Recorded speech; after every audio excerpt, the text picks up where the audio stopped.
Daddy सैडी, बहुत पी लिया कोला candy, अब करेंगे मर्दों वाली बात। खूब पियेंगे बियर सियर, साथ में लेके सेक्सी डियर, पार्टी चलेगी सारी रात। अरे प्यास अपने अंदाज में बोला। दूर हटाओ डैडी सैडी, बहुत पी लिया कोला कैंडी, अब करेंगे मर्दों वाली बात। खूब पियेंगे बियर सियर, साथ में लेके सेक्सी डियर, पार्टी चलेगी सारी रात। लवंडिया लवंडिया लवंडिया लंदन से लाएंगे, रात भर डीजे बजाएंगे। लौंडिया लंदन से लाएंगे, रात भर डीजे बजाएंगे।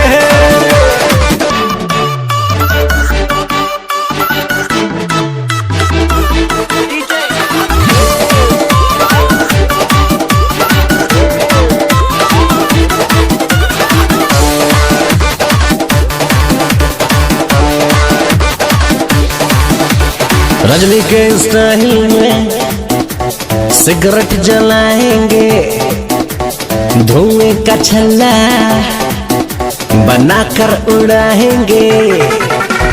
रजनी के स्टाइल में सिगरेट जलाएंगे, धुएं का छल्ला बनाकर उड़ाएंगे। लवंडिया लवंडिया लवंडिया लंदन से लाएंगे, रात भर डीजे बजाएंगे। लौंडिया लंदन से लाएंगे, रात भर डीजे बजाएंगे।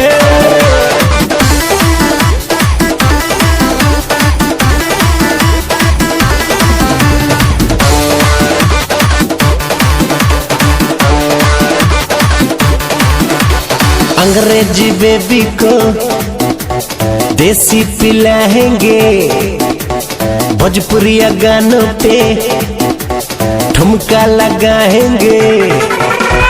अंग्रेजी बेबी को देसी पिलाएंगे, भोजपुरिया गानों पे ठुमका लगाएंगे। लवंडिया लवंडिया लवंडिया लंदन से लाएंगे, रात भर डीजे बजाएंगे।